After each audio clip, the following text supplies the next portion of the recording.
श्री जी की कृपा के बिना, स्वामिनी की कृपा के बिना कौन पुकारा है ठाकुर जी को। सत्यभामा जी ने द्रौपदी पर कृपा दृष्टि करी, उसको स्फूर्जी हो गई महाराज।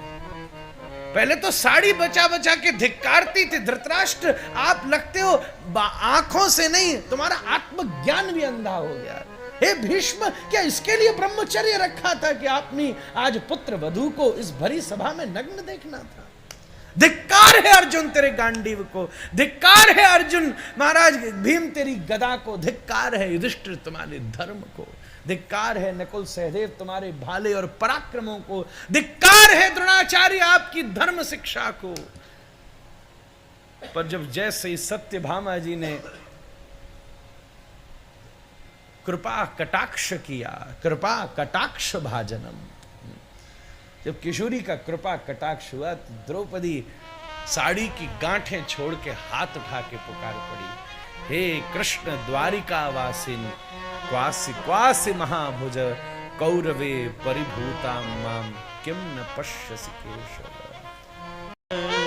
खींचता था 10 सहस्त्र गज बल घट्यो, घट्यो न 10 गज चीर। रक्षाबंधन पर इससे बड़ी और क्या कथा सुनाओ महाराज, यही तो सब इसका स्वरूप। तो शासन खींचते खींचते थक गया। आज सुबह से मेरे हृदय में यही लीला घट रही थी, ये ठाकुर जी कृपा, कौन ये रक्षा करे? अरे जिसके 5 पति खड़े थे सामने, इसलिए व्यर्थ है जगत के किसी सामान्य व्यक्ति से रक्षा की अभिप्सा करना महाराज। उस समय की सबसे बड़ी सभा में वो युवती खड़ी थी। हमने कहा रक्षाबंधन किससे रक्षा मांगे महाराज, किससे मांगो? दुनिया के बड़े बड़े पराक्रमी जन जिसके हितैषी हो, अर्जुन गांडीव हिला दे तो बड़े बड़े योद्धाओं की आंखें रात में खुल जाती हैं कि पार्थ क्या करने वाले हैं। अर्जुन जरा सी गदा पृथ्वी पर टेक दें तो धरती भी विकंपित होने लगती है। मुझे थोड़ा साहस दो। ऐसे ऐसे भीष्म सामान्य नहीं है, उसी के घर वाले जंघा का ताल ठोक के दुर्योधन अपनी जंघा का उन्मीलन करके कहता है, मैं सुंदर दासियों को इस जगह बिठाता हूं। भरी सभा में इस परम ब्रह्मचारिणी, गुरु महाराज कहते महंत जी द्रौपदी ब्रह्मचारिणी है महाराज, यज्ञोद्भवा है, वो सामान्य औरत नहीं है महाराज।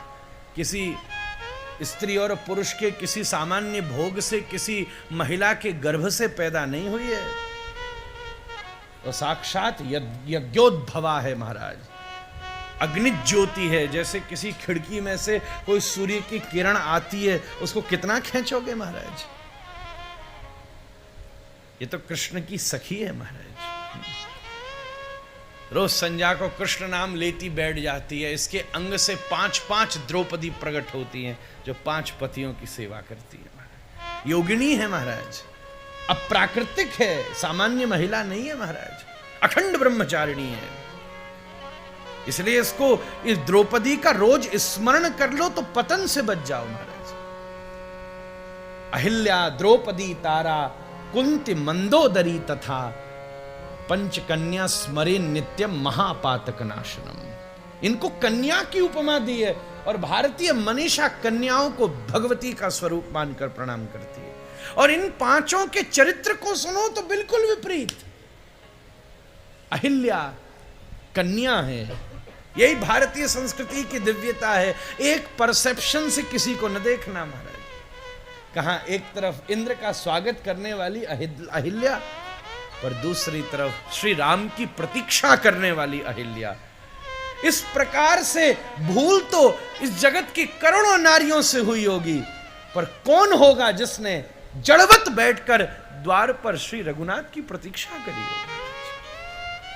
अहिल्या, द्रौपदी, तारा, कुंती, मंदोदरी। कुंती मंदो महाराज कन्यावत हैं, इनके ये सब देवसुत हैं महाराज, जो कृपा से प्राप्त हुए हैं।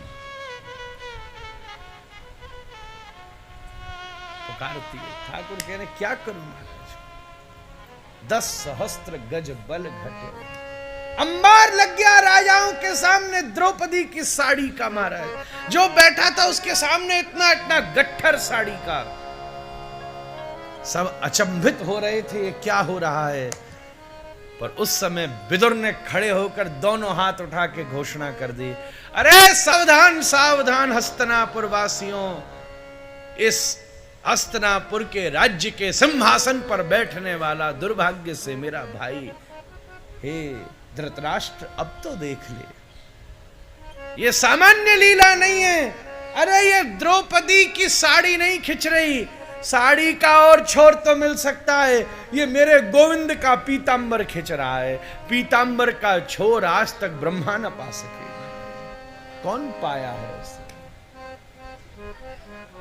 ठाकुर जी ने एक चीर के बदले जरूरत पड़ने पर चीरों के अंबार लगा दिए महाराज।